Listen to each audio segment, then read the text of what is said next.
Dr. Dennis Prager is going through a health crisis right now, but I wanted to showcase a video of him debunking Hamas propaganda and showing that Israel is not the obstacle to peace. Check it out. The Hamas covenant, which you heard from Adam earlier, the Hamas covenant, it says Israel will exist and will continue to exist until Islam will obliterate it, just as it obliterated others before it. If I could have extra time, over 8 minutes, I would take your question, but I have too much to get through. The Islamic resistance movement is a distinguished Palestinian movement whose allegiance is to Allah and whose way of life is Islam. It strives to raise the banner of Allah over every inch of Palestine. Yale University translation. I'm sure they didn't use inch in the original. On that exact point. So that is what Hamas is devoted to. Now, yes, I can. Oh, then please. So all of the organizations that you're citing as a threat to peace just happen to be Arab and or Muslim. Could you explain to me why you think that might be the case, that you only view these organizations as threats to peace? I don't. Okay. You obviously, those of you who applauded perceived the profundity of the question that I didn't. I don't quite understand. They are all a threat to peace. That is correct. Why did I only pick on Arab Muslim? I said Boko Haram. That is not Arab. Arab and or Muslim. Yes, Arab and or Muslim. That is correct. The only beheading groups in the world today, to the best of my knowledge, are Arab or Muslim. Why do you think that is, in your estimation? Why do I think that is? Sad to say, it was answered by Arab intellectuals at the United Nations, because the Arab world is a benighted place at this time. The status of women is particularly low. The Arab world translates fewer books in a year than in 10 years than Greece. The entire Arab world translates fewer books than Greece does in 1 year. There is no interest in the foreign world. It is a benighted world, the Arab world. It is a tragedy. This is not anti-Arab. If you love Arabs, you have to understand how low the moral level of the Arab world at this point is. And that has nothing to do with individual Arabs who may be saintly, but that is the dominant moral state. You are taught that you cannot judge civilizations as if Britain and Mali are on the same moral level. That is to give up on hope for humanity, to claim that there is no civilization that has produced something better than something else. So that is the tragic reason. They're not beheading people in Western civilization. They are in the Arab and Muslim worlds, and not the entire Muslim world. Now, why then?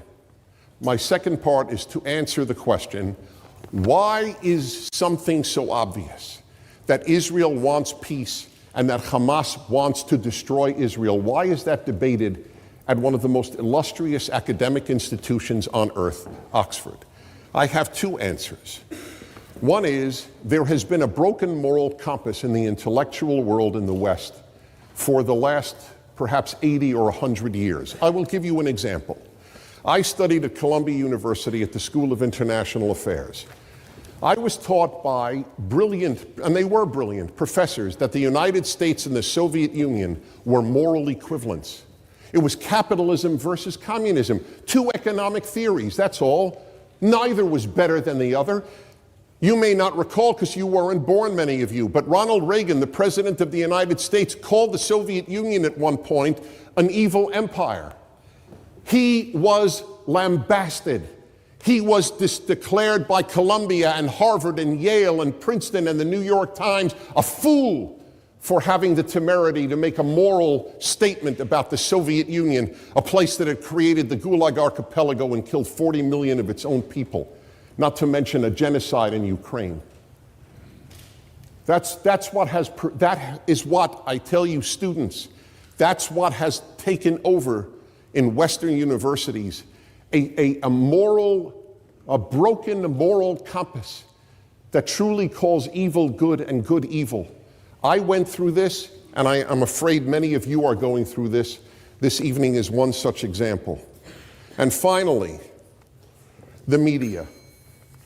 The media gives you a jaundiced view of the world, Gaza starts a war to kill as many Israelis as possible. And all you see on the BBC and Sky News, as we see in America on our TV, is dead Gazans.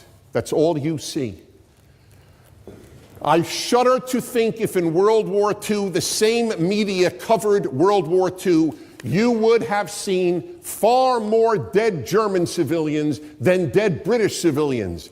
But it takes a very, very frail moral mind to believe that you determine right and wrong by the number of dead. That's what we are told. Look at how many Gazans were killed and how few Israelis.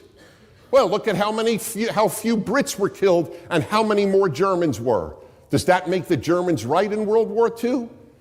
That's the facile moral thinking that pervades our world. So I end with this, and that is, it would be a tragedy, in my opinion, if it came out, if it were known, the Oxford Union actually determined that Israel and not Hamas were the greater threat to peace. Outside of the world of academia, it is pretty clear. It's got to be clear here too. Thank you very much. Brilliant job by Dennis Prager, and prayers for Dennis Prager as he goes through a medical crisis. He fell, on his head, had a pretty bad fall, and is in the hospital right now. So pray for Dennis Prager, and hopefully he can get well soon. For more, subscribe to this channel. If you want to help us make more of these videos, you can go to buymeacoffee.com/JewishUncensored. That's buymeacoffee.com/JewishUncensored. Have a good one.